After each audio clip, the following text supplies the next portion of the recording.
জয় মাতারা। আমি অ্যাস্ট্রো হিমাংশু ভাগ্যের দুয়ার থেকে আপনাদেরকে জানাই আন্তরিক শুভেচ্ছা ভালোবাসা। যদি কোনো জাতক জাতিকাদের সুদীর্ঘ বলবান একটি আয়ুরেখা থাকে এবং আয়ুরেখার পাশাপাশি যদি সুদীর্ঘ একটা মার্শাল রেখা থাকে, তাহলে এই সব জাতক জাতিকারা ভীষণ ভাগ্যবান ভাগ্যবতী হয়ে থাকে। এদের দাম্পত্য জীবন, ম্যারেজ লাইফ সাধারণত ভালো থাকে। তাছাড়া দেখা যায় লাইফটা পোটেনশিয়াল লাইফ। এদের মোটামুটি যদি কোনো কঠিন পরিবেশ পরিস্থিতির মধ্যে পড়েও যায়, তাহলে সেই সমস্যা থেকে বেরিয়ে আসতে পারে। এই সব জাতক জাতিকাদের বড় ধরনের কোনো অ্যাক্সিডেন্ট বা দুর্ঘটনা হয় না। এদের শরীরের রোগ প্রতিরোধ ক্ষমতা বেশি থাকে, ঠিক আছে? এদের মধ্যে দেখতে পাওয়া যায় যে এরা জীবনে প্রচুর আ নাম, যশ, খ্যাতি অর্জন করে থাকে।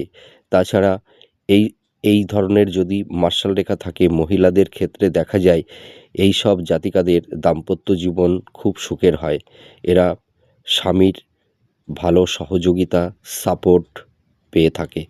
আপনারা মিলিয়ে দেখুন এই প্রেডিকশনটি কতটা ম্যাচ করছে। নমস্কার, জয় মা তারা।